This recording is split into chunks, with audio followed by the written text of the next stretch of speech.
Well, more drama over a monitor in East Ramapo. Assembly Democrats, they've just rejected a Senate bill that was recently introduced installing a state monitor. Now, we told you yesterday about Senator David Carlucci's measure that gets the state controller involved in monitoring.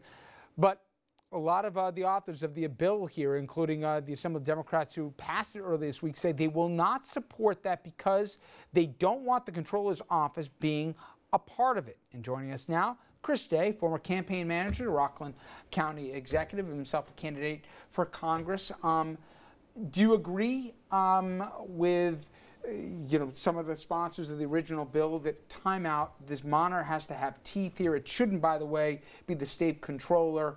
If somebody's going to finally take charge of this, they got to do it without conditions, with their right to say maybe it's a step in the right direction, but not a big enough one. I think everything they said is true, and I think it's more than just not being a step in the right direction. It's actually a step in the wrong direction, because what you have is sort of a papering over. You create a paper tiger that people can say we did something, and then we have to wait now and see how it works. But the monitor in Senator Carlucci's version has no enforcement powers. He can appeal things.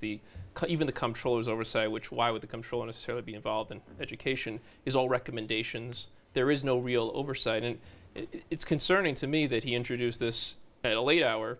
He didn't speak to the assembly sponsors, the Democrats. And I spoke to Senator Larkin, the co-sponsor, who's a Republican, and he still supports the original bill. So this is the argument that Senator Carlucci has been using, is that he wanted to get this through the Senate, and this was his compromise version, but he didn't even speak to anyone about how to compromise. And as it turns out, he hands $15 million to this district with no real oversight, and that's not a compromise. That's just a giveaway. I agree with you. Here's my question on the political level. We know the Assembly Democrats supported this. Senate Republicans have been hesitant to this. I get it.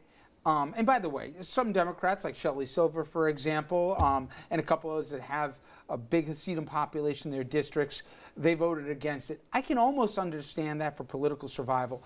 But why are so many Republicans in the Senate resistant to get on board with this thing when there doesn't seem to be a lot of political fatality they could be looking at by getting behind it? I don't see who thinks this is a bad idea, at least on the merits. Yeah, there's a few. I spent a lot of time speaking to some of the senators. We took a trip up to Albany to try to get this done.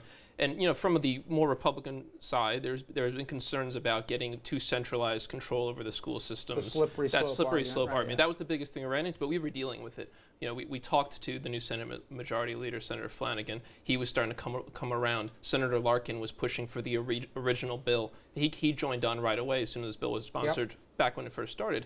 By backing out and putting in a compromise, the rug was pulled out on all that. So why would a state senator from Buffalo or from Schenectady, why would they sponsor a bill that now the Democrat who's sponsoring it, who introduced it, has totally changed his mind on it? It's totally undone any progress we've made. I think there's still a chance, due to the fact there'll probably be an extended session, if Senator Carlucci gets back on board with the version that Senator Larkin will continue to support as the Republican co-sponsor of it, then we have a chance to continue our forward progress on this. If not, then it's just going to completely derail the process. Say, though, let's take out East Ramapo. Say it's on Picketown, Pearl River, right?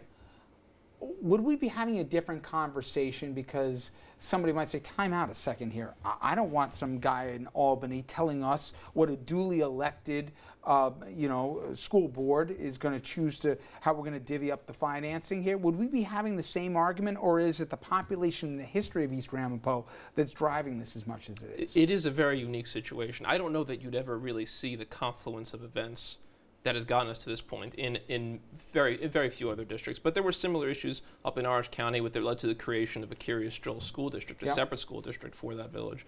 But if for some reason the Pearl River School District or the Clarkstown or in White Plains or whatever, if they got to the level of selling school district properties for pennies on the dollar, of having the highest legal fees in the entirety of the state for a school district, of dropping kindergarten, of dropping sports programs, art programs, at that point, this board is however big their constituency is, it's a matter of malfeasance, and the responsibility, the constitutional responsibility, and as a Republican, that's important to me, is the constitutional responsibility of the state legislature to ensure the proper education of children in the state.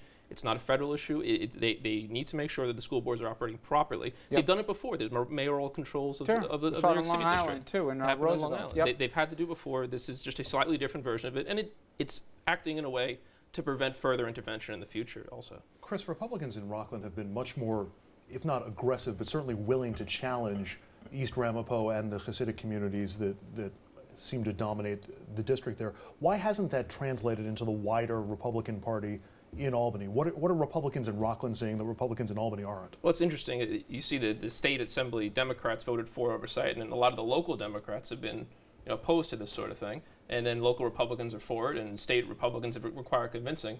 I think it's a matter of closeness to the issue. It's a matter of being aware of what's going on and sort of just being part of the community. Isn't it also, though, Chris, people are afraid about being called an anti-Semite? There's a big fear of it. I mean, there are certain people who cynically take advantage of any opposition to political movements by certain communities to call people an anti-Semite, and it requires a certain amount of willingness to have slings and arrows. I mean, my wife's family is Jewish. I work for an Israeli defense firm, Israeli investment firm, sorry, and I still was called an anti-Semite during the last campaign by agitators within the Hasidic community.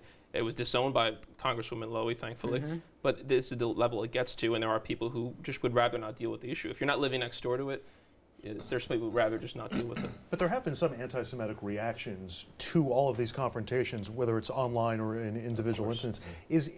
Is this process, is this confrontation stirring that up or increasing the amount of unrest when it comes to that? Any tension between communities causes more tension between those communities, and it brings out the crazies on the internet who will say something terrible. I mean, you could put any issue up and you're going to get 10% of the population who says something absolutely horrible. What does your hunch tell you how this is going to play out? Well, Senator Larkin, if he's able to push this through, and if Senator Carlucci comes back to the fold, if you will, I think we can get something done due to the fact that the session looks like it's going to be extended. If not, it's going to be difficult, but the same people who introduced it this year are going to be there next year in session, and I'm hoping that they will at least take another stab at it.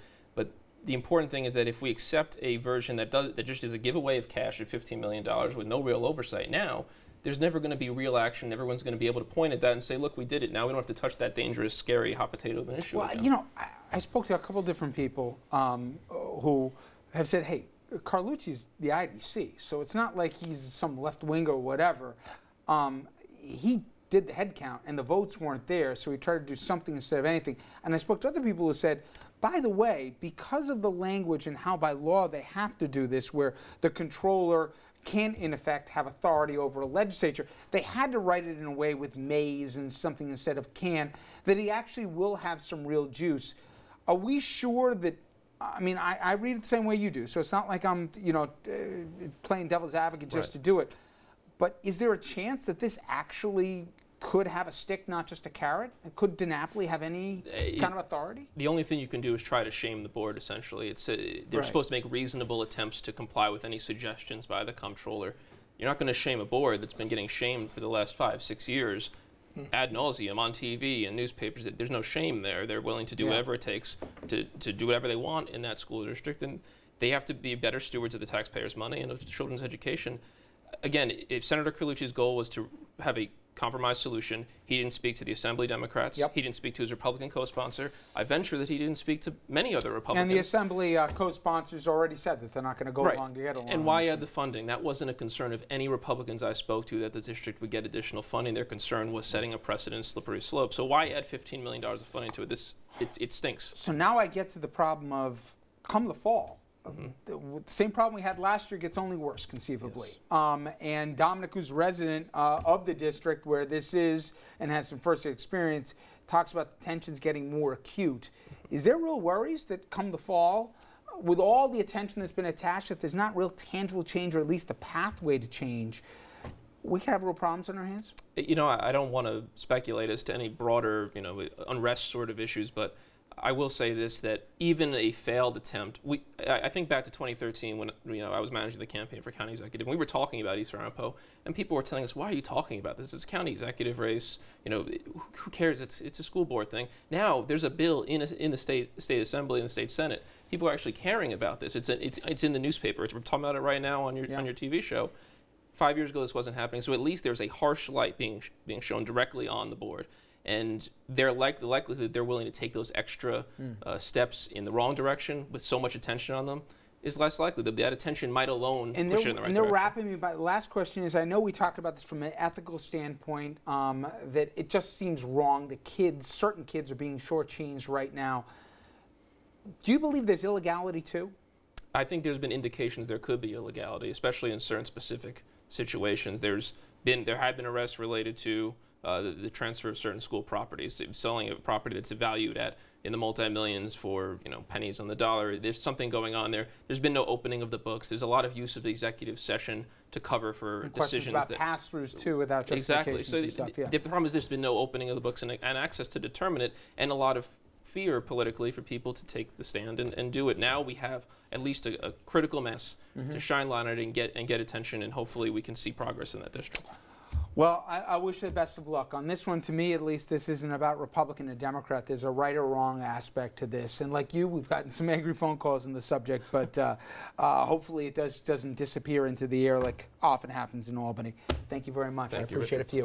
All right, coming up next, everyone, we're going to get into a debate, and that is over the minimum wage. There's a big push here to raise it, and Andrew Cuomo and Bill de Blasio support it, but a lot of business groups, they are against it. Have the people who are against hiking it, have they ever tried on living $9 on an hour? We'll get into that debate, the pro and the con, straight ahead.